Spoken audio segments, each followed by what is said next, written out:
Hi hello ദേ എങ്ങോട്ടും നോക്കി. അപ്പോൾ നമുക്ക് ഇന്ന് എന്തൊക്കെയാണ് അച്ഛൻ കൊണ്ടുവന്നതെന്ന് നോക്കിയാലോ. അപ്പോൾ കവർ തുറന്നപ്പോൾ ആദ്യം എനിക്ക് കിട്ടിയത് 4-5 കക്കരിക്കയാണ്. ഇതിന് കക്കരിക്കാൻ തന്നെയല്ലേ പറയുക, ഇവിടെ അതാട്ടോ പറയാം. അപ്പോൾ 4-5 കക്കരിക്ക കിട്ടിയിട്ടുണ്ട്.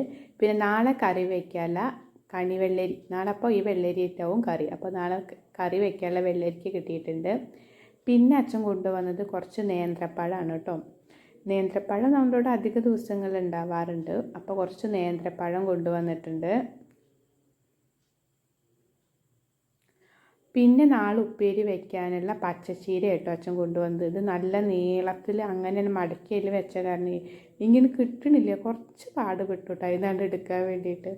കുറച്ച് വാടിയിട്ടുണ്ട്, എന്നാലും കുഴപ്പമില്ല, നാടനാണെന്ന് അച്ഛൻ പറഞ്ഞത്. അപ്പോൾ ഉപ്പേരി വയ്ക്കാനുള്ള പച്ചച്ചീര ഉണ്ട്. പിന്നെ മോര് ഒഴിച്ചിട്ടാവും മിക്കവാറും വെള്ളരിക്ക കറി വയ്ക്കുക. പിന്നെ കൊണ്ടുവന്നത് കുറേ പച്ചമുളക് ഉണ്ടായിരുന്നു കേട്ടോ. പച്ചമുളക് ഇവിടെ ഏകദേശം കഴിഞ്ഞിട്ടുണ്ടായിരുന്നു. അപ്പോൾ ഇവിടെ ഞാൻ പറഞ്ഞല്ലോ ഉപ്പേരിയിലൊക്കെ അധികം പച്ചമുളക് നുറുക്കിയിട്ടുണ്ട്. അപ്പോൾ കുറച്ച് പച്ചമുളകും കൊണ്ടുവന്നിട്ടുണ്ട്. അപ്പോൾ വെള്ളരിക്ക, കക്കരിക്ക, നേന്ത്രപ്പഴം, തൈര്, പച്ചമുളക്, പിന്നെ നമ്മുടെ പച്ചച്ചീര. അപ്പോൾ ഇതൊക്കെയാണ് കേട്ടോ ഇന്ന് ഇവിടെ അച്ഛൻ കൊണ്ടുവന്നിട്ടുണ്ടായിരുന്നത്.